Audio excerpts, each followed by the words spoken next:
today. We're going to talk about, well, the exterior of a wall. And this is the Green Building Clinic. And I've been doing green building, I guess, forever, because to me it's common sense building. Some of these things as builders and remodelers, we're getting inundated with green. And we do have customers that are concerned about green building, and they want green building and just common sense building practices of reducing waste, making things more energy efficient. To me, it's always been common sense, but now there's a whole industry geared towards it, and it's green, and we're caught in the middle of it, and it's here to stay. And so we have to address things as green, and some things that we didn't know were green are very green, and you can market them that way or not. It doesn't matter. What I'm here is just to give you a bunch of information about this. And what we're going to concentrate on is the exterior of a wall. And I'm going to go through weatherizing the exterior of a wall. How many have seen that on a house? Yeah. They have a reverse lap. You have to think of the wall as a roof. As you're shingling, you put on the tar paper from the bottom to the top. You put on the shingles from the bottom of the top so it's lapped properly, the water runs off it. And the wall's the same thing, it's just a vertical roof. You tilt it and now it's a roof. So siding leaks. All siding will leak one place or another. Penetrations, windows. It comes down on top of the weather-resistant barrier. That's what this is for. It's your secondary drain plane. It's your last line of defense. And I've seen this even with it taped. How long is that tape going to last after going through a 90-degree summer and a 0-degree winter? 5 years, 6 years? If that tape fails, you have water coming in, coming down, being directed toward the inside. You get water that doesn't dry out that quickly. I'm going to pick on you because you're in the front. What else do you get with water and wood? Mold. Anybody have any mold problems yet?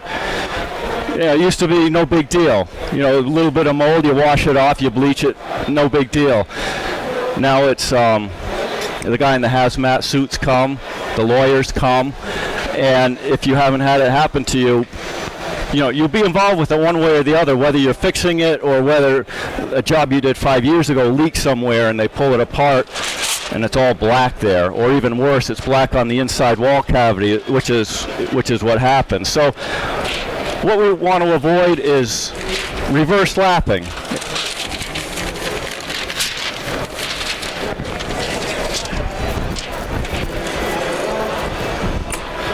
Some people claim that that's green because it makes a house more durable and lasts longer, and you can call it green. It's greenwashing. It's common sense.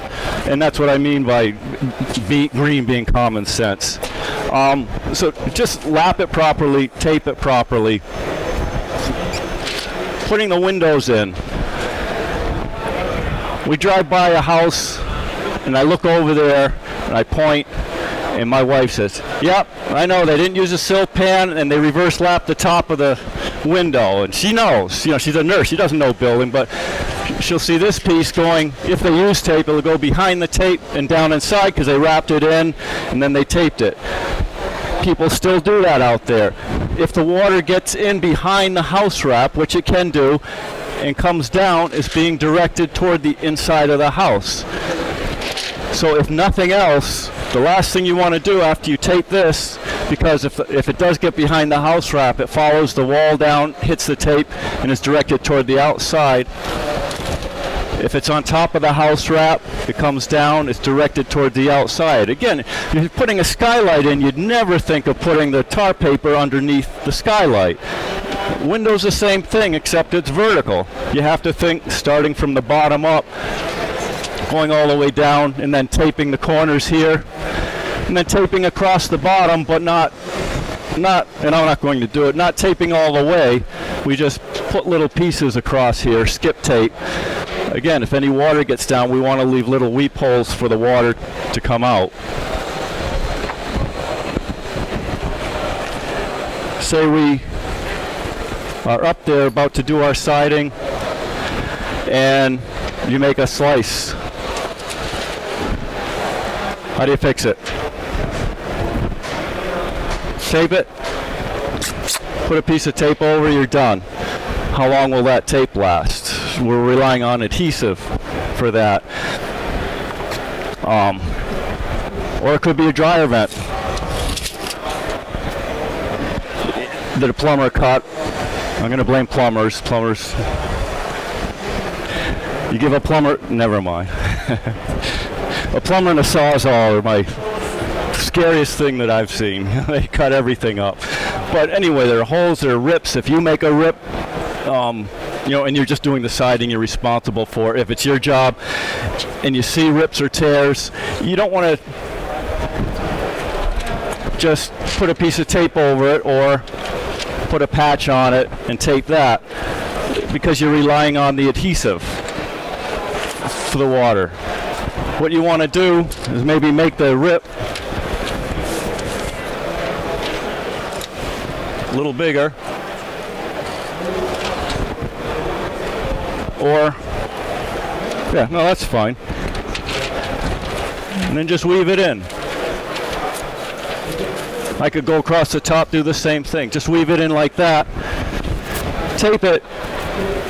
Now I have a mechanical joint. Took me the same amount of time as it would just to put a patch over it. The water comes down, it's slapped on top of this, slapped on top of here, is directed to the outside. I don't have to rely on the tape.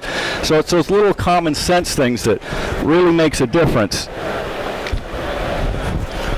Before you put the siding and trim on the house, you want to be able to stand back, take a hose, theoretically, I mean, you can do it if you want, but and spray all around that house, and it should shed water. You shouldn't get any water behind here, and that's the thought process that you have to do.